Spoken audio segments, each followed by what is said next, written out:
ابھی بھی دنیا میں یہ غلغلہ باقی ہے، میڈیا میں بار بار اسے اچھالا جاتا ہے کہ دنیا میں دہشت گردی، اور دہشت گردی جو ہے وہ مذہبی عناصر سے جوڑ دی جاتی ہے، ریلیجیس ایلیمنٹس اور ٹیررزم، یہ دونوں ایک دوسرے سے جڑے ہوئے ہمیشہ میڈیا میں نظر آتے ہیں، دکھائے جاتے ہیں، لیکن حقیقت کیا ہے؟ دہلی میں ایک بڑی اہم کانفرنس تھی اور اس میں مختلف شعبہائے زندگی کے افراد شریک تھے، اور اس فقیر کو بھی یاد کیا گیا تھا۔ مجھ سے کہا گیا کہ ذرا جہاد اور ٹیررزم کے اوپر کچھ تقریر کیجیے اور بتائیے کہ جہاد کیا ہے اور ٹیررزم سے اس میں کیسے امتیاز کر سکتے ہیں۔ تو مجھے اندازہ نہیں تھا کہ اس میں کس کس شعبے کے لوگ موجود ہیں، حتیٰ کہ فلم انڈسٹری کے لوگ بھی بہت اہم شخصیتیں موجود تھیں اس میں۔ بہرحال مجھے تعارف بھی نہیں تھا، میں پہچانتا بھی نہیں تھا ایسے لوگوں کو جو یہ سوچ بھی نہیں سکتے کہ ان کو کوئی نہیں پہچانتا، چونکہ بہرحال وہ میری دنیا نہیں، میں اس پردے پہ نظر نہیں ڈالتا جس پر بے پردگی ہو۔ تو میں نے جو معروضہ پیش کیا وہ بس یہ تھا کہ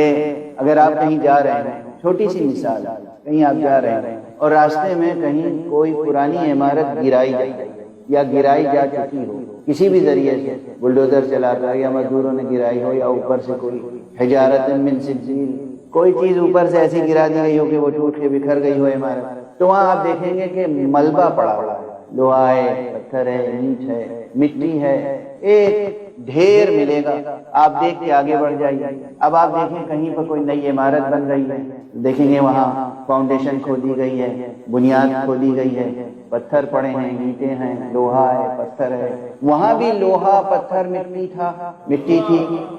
یہاں بھی لوہا پتھر مٹی، وہی سب ہے، لیکن ایک نظر میں آپ فرق کر لیں گے، وہاں تخریب ہوئی ہے، یہاں تعمیر ہو رہی ہے،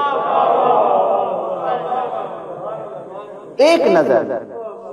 یہی فرق ہے ٹیررزم اور جہاد میں۔ ٹیررزم انسانی معاشرے کو تباہ کرنے کا نام ہے، جہاد انسانی معاشرے کی تعمیر کا نام ہے۔ پھر مجھے اپنی ایک کانفرنس یاد آ گئی دلی میں، یہی لودھی روڈ پر جو انڈیا اسلامک کلچر سینٹر ہے، اس کے مرحوم سیکریٹری چودھری عارف صاحب پروردگار انہیں جزائے خیر عطا فرمائے، انہوں نے ایک مرتبہ ایکسٹینشن لیکچر رکھا تھا میرا، اور اس میں بہت سے حضرات تھے، مختلف مذاہب مسالک سے، ہندوستان کے بہت سے IAS افسران، IPS افسران، بہت سے اس طبقے کے لوگ تھے۔ موضوع وہاں بھی ہوئی تھا مسئلہ ٹیررزم کا، اور یہ کہ اسلام کا ٹیررزم سے کیا تعلق ہے، قرآن کا ٹیررزم سے کیا تعلق ہے، اور قرآن مجید میں قتال کی آیتیں کیوں موجود ہیں۔ وہاں اتفاق سے اس لیکچر میں مجھے یاد ہے اچھی طرح سے کہ جو حاضرین تھے ان میں تقریباً برابر کے رہے ہوں گے یا شاید غیر مسلم حضرات زیادہ تھے، مسلم حضرات کم تھے۔ تو میں نے گفتگو وہاں شروع اس سے کی کہ کیا میں پوچھ سکتا ہوں کہ آپ حضرات میں سے گیتا کتنے حضرات میں پڑھی؟ شریمد بھگوت گیتا ہندو مذہب کی مقدس کتاب ہے، اور ظاہر ہے ان کے مقدسات میں سے ہے، تو میں بھی اس کا بہت احترام کرتا ہوں۔ میں نے دیکھا کہ، اور میں نے شرط لگائی تھی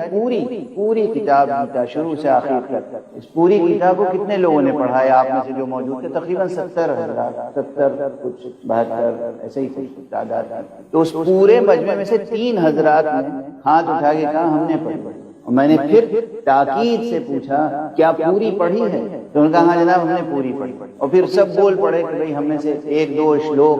تو سبھی نے پڑھے ہیں، لیکن پوری ظاہر سی بات نہیں پڑھنے کا موقع ملا۔ پھر میں نے کہا کہ الحمدللہ میں نے پوری گیتا 3 مرتبہ پڑھ لی، شروع سے آخر، اور یہ تو اس وقت کا میرا جواب تھا۔ اب مجھ سے کوئی پوچھے تو میں نہیں بتا سکتا کتنی بار پڑھ چکا ہوں، کیونکہ خود اردو زبان میں گیتا کے کتنے ٹرانسلیشنز ہو چکے ہیں، درجنوں۔ سب سے پہلے گیتا کا ٹرانسلیشن اکبر کے دربار کے نورتن فیضی نے فارسی میں کیا، پرشین میں،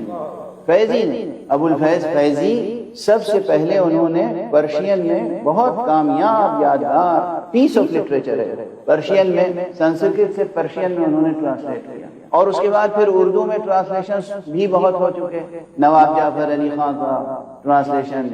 مشہور فلسفی اور نقاد اور ماہر اقبالیات ڈاکٹر خلیفہ عبدالحکیم کا ٹرانسلیشن، اور بہت سے ٹرانسلیشن، اور تقریباً ہر ٹرانسلیشن کو شروع سے آخر سے درمیان سے کہیں نہ کہیں سے میں نے پڑھنے کی کوشش کی، اور ان ٹرانسلیشنز کی بھی کمپیریٹیو اسٹڈی کی۔ خیر مجھے اس سب معروضے کا سبب یہ ہے کہ آپ کسی سے بھی پوچھئے کہ یہ گیتا نازل کہاں ہوئی، ان کے عقیدے کے مطابق شری کرشن جی کا بیان ہے نا گیتا، ان کی تعلیم ہے، ان کی تعلیم ہے،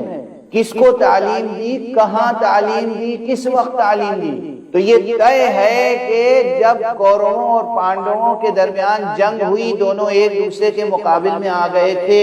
اور ارجن کو یہ سمجھ میں نہیں آ رہی تھی بات کہ یہ جو سامنے جن سے ہم لڑنے کے لیے کھڑے ہوئے، اس میں کوئی ہمارا دادا ہے، کوئی چچا ہے، کوئی بھائی ہے، یہ سب تو ہمارے عزیز ہیں، رشتہ دار ہیں، خونی رشتہ ہے، کیسے ہم ان سے جنگ کریں؟ اور جیسے ہی ہمت ہارنے لگے کہ نہیں ہم ان سے جنگ نہیں کریں گے چاہے ہمارا اقتدار رہے یا نہ رہے، وہیں پر ان کے عقیدے کے مطابق خدائی آواز وجود میں آئی، وہیں پر شری کرشن جی نے ایک اپدیش دیا، ایک پیغام دیا، ایک تعلیم دی اور تاکید و اصرار کے ساتھ کہ ہرگز اس خیال میں نہ آنا کہ یہ تمہارے عزیز ہیں، رشتہ دار ہیں، خاندان والے ہیں، تم یہ دیکھو کہ ظالم کون ہے اور مظلوم کون ہے، تم یہ دیکھو حق پر کون ہے اور باطل پر کون ہے، اپنا حق حاصل کرنے کے لیے، ظلم کو مٹانے کے لیے، مظلوم کا ساتھ دینے کے لیے ظالم سے قتال کرنا، ظالم سے جنگ کرنا ضروری ہے۔ اور اس کے نتیجے میں یعنی میدان جنگ میں پوری گیتا کرشن جی نے ارجن صاحب کو تعلیم کی۔ اگر میدان جنگ میں، اور وہ بھی قتال اور جنگ کے لیے، یعنی مارو لڑو پیچھے نہ ہٹو، اگر اس کتاب کا آغاز وہاں سے ہو رہا ہے تو اور اس پر ٹیرورزم کا الزام نہیں آتا، تو قرآن مجید میں اگر یہ آیتیں موجود ہیں کہ جو لوگ قتال کر رہے ہیں ان سے قتال کرو جب تک کہ ظلم مٹ نہ جائے، تمہاری تلواریں نیاموں میں نہ جانے پائیں، تو یہاں آپ کو ٹیررزم نظر آتا ہے اور وہاں جہاد۔ وہی جو شری کرشن جی نے کہا تھا نا کہ تم یہ نہ دیکھو عزیز ہے، قریب ہے، خونی رشتہ دار ہے، یہ دیکھو وہ باطل پر ہے تو جہاد کرو، اسی کا نام ہے جہاد۔ جتنے آسمانی مذاہب ہیں اللہ سبحانہ و تعالیٰ کی طرف سے، آپ اللہ کہیے، ایشور کہیے، گاڈ کہیے، جس کی جو زبان ہو اپنے زبان میں پکارے، حقیقت تو ایک ہے۔ نام بدل دینے سے حقیقت نہیں بدل جاتی، بلکہ میں یہ عرض کرتا رہا ہوں اکثر، جو حقیقت جتنی عظیم ہوتی ہے اس کے نام اتنے ہی زیادہ ہوتے ہیں۔ تو نام کچھ بھی، ادھر سے آنے والا ہر پیغام زندگی ساز ہوتا ہے، زندگی کی تعمیر کرتا ہے، انسان کی تربیت کرتا ہے، انسان کو بقا کا راستہ دکھاتا ہے۔ قرآن مجید چونکہ وہاں سے آنے والا آخری پیغام ہے، اس لیے اس میں تمام انبیاء کا خلاصہ ہے، آسمانی تعلیم کا خلاصہ ہے قرآن میں، اور وہ بھی اس طرح کا خلاصہ ہے کہ خلاصے کا خلاصہ ہے تفصیل کی تفصیل۔ خدا کی قسم اگر قرآن مجید میں دیا گیا جہاد اور قتال کا تصور انسانیت کے لیے روشن کر دیا جائے اور ترجمے میں تحریف نہ کی جائے، ترجمانی میں تحریف نہ کی جائے، اس حقیقت کو جوں کا توں بیان کر دیا جائے، تو اسلامی جہاد قرآنی قتال وہ ہے جو اس قرآن عرض کے تضادات کو اس انداز سے مٹائے گا کہ تضاد بھی باقی نہیں رہے گا، یکتائی بھی باقی، یکتائی کی تجلی بھی ہوگی اور یکجہتیاں پروان چڑھیں گی۔ یہ دنیا جنگ کا نہیں، امن کا گہوارہ بن جائے گا۔